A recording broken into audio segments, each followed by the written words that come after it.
Hey everybody, and welcome back to another episode of Tanner's Favorite Things.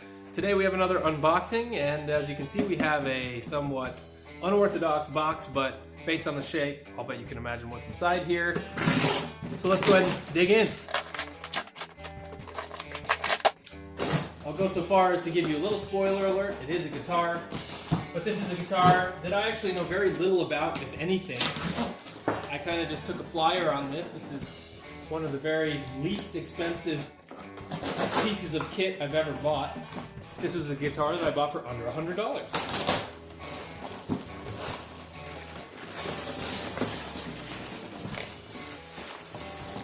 All right, interesting pack job, but looks like it's so far so good.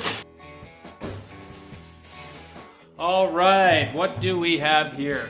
This is a Maestro Telecaster-style guitar, and this is about what you'd expect from a $100 guitar based on my first initial impressions. Missing our switch tip, which is pretty hard to twist. Knobs, very hard to turn, but hey, they feel pretty solid. This is supposed to be a burl top, so a maple burl, which looks like it is matchbooked right here, and the neck is supposed to be a maple neck, which it does in fact look to be a maple neck, but it's rough. This neck is rough. I think that this could stand to have a few coats of tung oil put on it. The body's actually pretty nice as far as finish goes. Nice and glossy. You have a metal deck plate here, metal ferrules.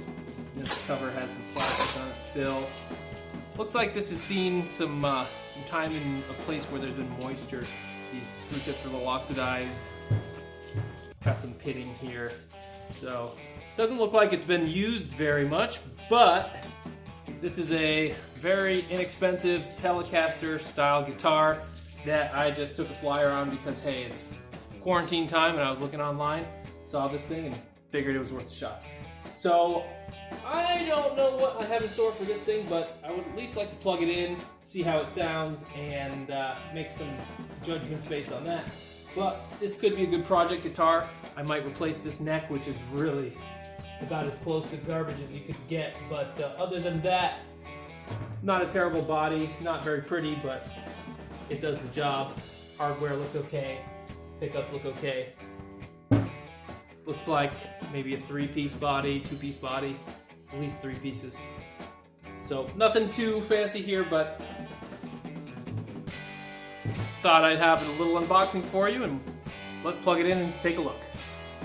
Alright, so here we are up in the music room. I've got this Maestro Telecaster thing in my hands, and before I strum any notes for you, don't expect much here. This is quite possibly the worst setup guitar that I've ever picked up. So here it is, just open. Not too terrible, but the second you go to grab a chord, it knocks it out of tune. There's some dead frets.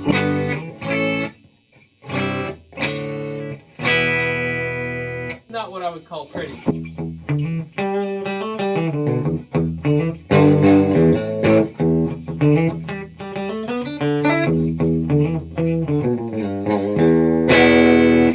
So this is the bridge. It's a humbucker. I don't know what kind of humbucker. I would imagine the cheapest kind you can get, but let's go ahead and hear what it sounds like in the neck.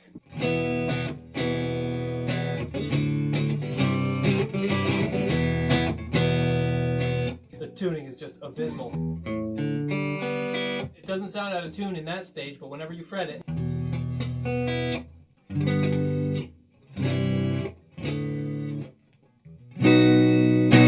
B chord sounds okay.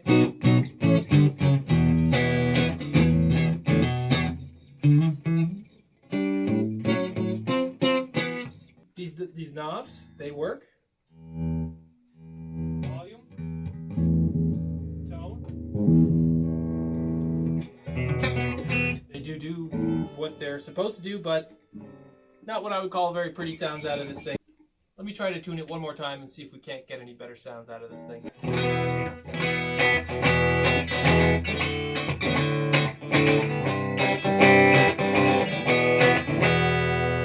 So I'm finding that if I press very, very lightly, lighter than I'm used to pressing, then it keeps it mostly in tune and it doesn't fret out or buzz out. But I gotta be really, really careful not to press too hard.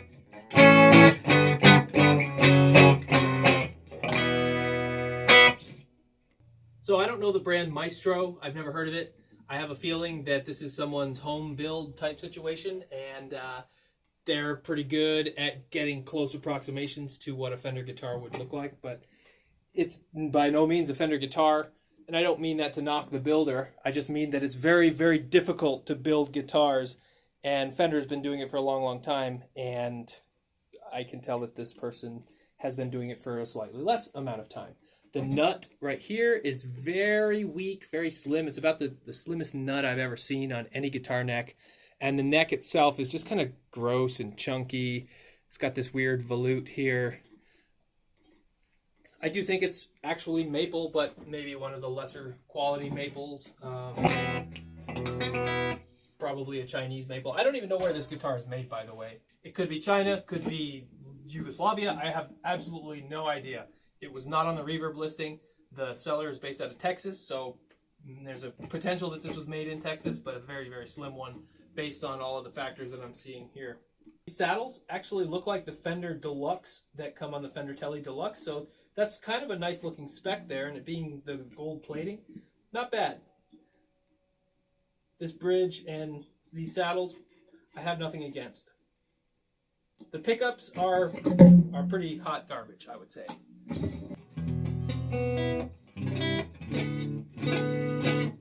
Or maybe it's the frets. I can't quite tell whether it's the neck or the pickups or the combination of both, but either way, this is a very uninspiring guitar.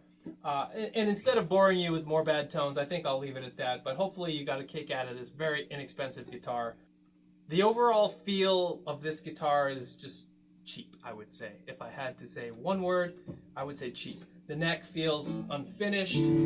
There's just not very much niceness going on here. The profile, nothing wrong with the profile per se, but the feel of it is cheap, and I can feel some grain here. This body is obviously a small, very thin veneer burl top on top of what's just a regular maple slab here.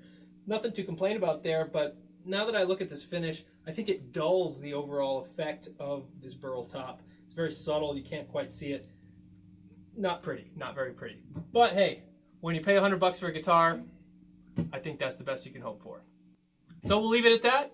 Thanks for watching this video. Hope to see you on the next one.